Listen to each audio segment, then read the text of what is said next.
পূর্বের কথা মোতাবেক পুরো দেশকে তুফানের হাতে তুলিয়া দেব। তাহাকে কোনো কিছুতেই বাধা দেয়ার এখতিয়ার কেউ রাখিতে পারবে না।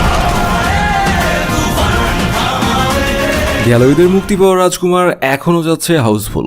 ইউটিউবে ট্রেন্ডিংও দখলে রেখেছে শাকিব খানের এই ছবির 4টি গান। তবে এর মাঝে প্রকাশ পেল শাকিব খানের আসন্ন ঈদের ছবি তুফানের টিজার। 1 মিনিট 21 সেকেন্ডের এই টিজারে শাকিব খানকে দেখা গেছে গ্যাংস্টারের রূপে। চোখ জোড়ানো সিনেমাটোগ্রাফি, দুর্দান্ত বিজিএম আর শাকিব খানের অসাধারণ লুক, সব মিলিয়ে 100-100। টিজারে শাকিব খানকে বলতে শোনা যায়, এখন থেকে পুরো দেশকে তুফানের হাতে তুলিয়া দেব।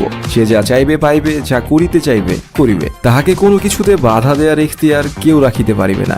আর এর ব্যত্যয় ঘটিলে। আর এরপরে কাস্টমাইজড গান মেশিন নিয়ে হাজির হন সুপারস্টার শাকিব খান। টিজারের পুরো 1 মিনিট জুড়েই ছিল শাকিব খানের রাজত্ব। তবে 1 মিনিট পর দেখা মিলে চঞ্চল চৌধুরীর। তুফান, খুব ভয় পাইছি রে। এক ঝলকের দেখায় তিনি বুঝিয়ে দিয়েছেন, আসন্ন ঈদের তুফানে শুধু শাকিব খান নয়, ফু দিতে আসছেন চঞ্চল। মুক্তির মাত্র 24 ঘন্টার মধ্যে প্রায় 1 কোটি ভিউ অতিক্রম করেছে শাকিব খানের তুফানের টিজার। তবে এই টিজারকে নিয়ে তৈরি হয়েছে আলোচনা ও সমালোচনা। তুফানের টিজার মুক্তির পর পরিচালক রায়হান রাফি তার ফেসবুকে একটি পোস্ট করেন, কিরে ভয় পাইছিস, এই শিরোনামে। এর কয়েক ঘন্টা পর শাকিব খানের রাজকুমার ও প্রিয়তমা সিনেমার প্রযোজক আরশাদ আদনান লিখেন, নকল পণ্যে বাজার সয়লাভ। হ্যাঁ, ভয় পাইছি এত কপি এবং নকল দেখে।